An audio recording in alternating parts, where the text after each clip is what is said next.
Hi, my name's Matilda Ridgway and I play Emily in Disclosure. I guess what inspired me to participate in this film was that it came to me through the casting director, Sunday Emerson Gulliver, who is a filmmaker in her own right. We'd made a film called Tomorrow and Tomorrow and Tomorrow together.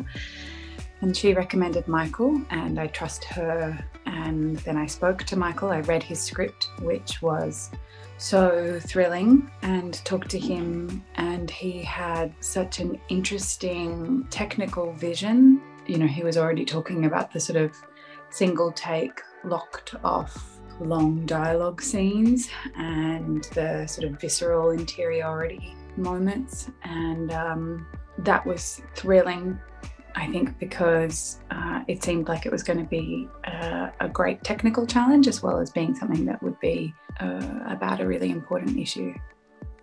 I guess the biggest challenges that we faced in making this film, apart from the obvious ones of trying to make an indie film on a micro budget, were those long, locked off, single take scenes. We're talking 20 or 30 pages of dialogue with choreography, and you're trying to make sure that the camera can catch you, but not doing it in a way that feels kind of careful or something, or performative. And you're wanting to show up and be 110% there and alive to the kind of possibilities of the scene, while also having to be incredibly technical in hitting certain moments with the other actor, hitting choreography, moving around the space, and hitting plot points. And that was exhilarating. And I think in some ways we were lucky that all four of us had a theatre background, and so we're comfortable with rehearsing something and being comfortable with having that much sort of dialogue and running it in such a long way. But yeah, I found that exciting and thrilling. Did the fact that I knew that this was about a true story influence my performance in the film? Yes, I felt an incredible need to honour the many, many survivors and their families in situations like what's going on in the film. And, you know, there is so much amazing research that's coming out. You know, Australia is really leading the way in some of the research that's being done and the conversations that are happening at the moment. So definitely that influenced how I approached it. And it was so fantastic to have Michael's brain and his depth of research that he had done about it. And that was just such a great touchstone to come back to. And in fact, all of the actors in it, you know, were meticulously well researched. It was not an area that I think I knew much about before we made the film. So I learned a lot.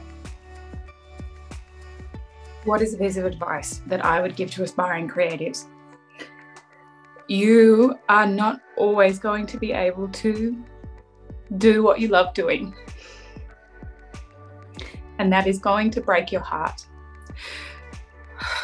So hold on to your compassion, hold on to your curiosity, and continue to challenge yourself, because whether there is a glut of content and nobody wants to see any more of anything, or theatres are closed and you can't work, or you are told that you are whatever myriad reasons we've all been told, too short, too tall, too fat, whatever, not quite right. When you are given the opportunity, make sure that you work out who you are and what kind of stories you want to tell and what makes you bubble, and then follow that pleasure. It doesn't matter what people think of your work. The value of your work is not based on other people's opinions of it. You will find your tribe, and being in an arts community is the most supportive group of people that you're ever going to encounter, in my experience. Yeah, even when the government or lockdowns happen or funding gets pulled or faculties get shut down, there will still be people there who will love you and understand what it is to try to tell stories. And stories are vital at pulling a broken culture and a broken society through the times that we're going through. So don't give up and don't be a dickhead. I am hoping that audiences will start a conversation after watching this film. I think that this film must be seen, and what the film is about must be talked about. It's sad how much more topical and relevant the film has become, even just in the last 3 years since we made it. 1/3 of all sexual abuse on minors is done by somebody under the age of 18. And how we can help as allies is by believing survivors and by opening up a conversation about what's going on.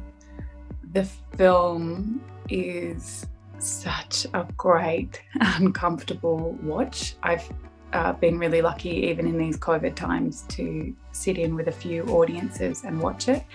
And it is like physically an all-body experience watching it. It's very visceral. The response from people afterwards is really powerful. You know, Michael and I have spoken about this after a Q&A.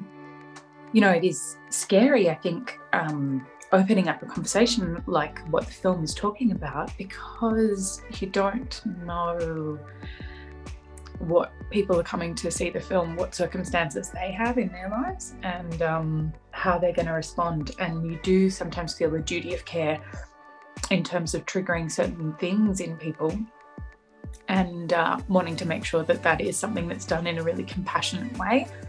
What I think Michael does, just in terms of technical skill, is he has an ability to pull the viewer from character to character, and our allegiance is constantly shifting. And I think that in itself is something that makes me feel really confident about recommending this film unequivocally to people, because I think he has such a great way of really diving into the nuance and the detail of this argument, but also giving each of these sides, I guess, or each of these elements real integrity in their argument and in their point of view. I just had such a glorious time working on this film. It was just such a pleasure, and I'm just really grateful to you to watch it. It means a lot to me, and I'm really proud of it, so I'm glad to share it with you.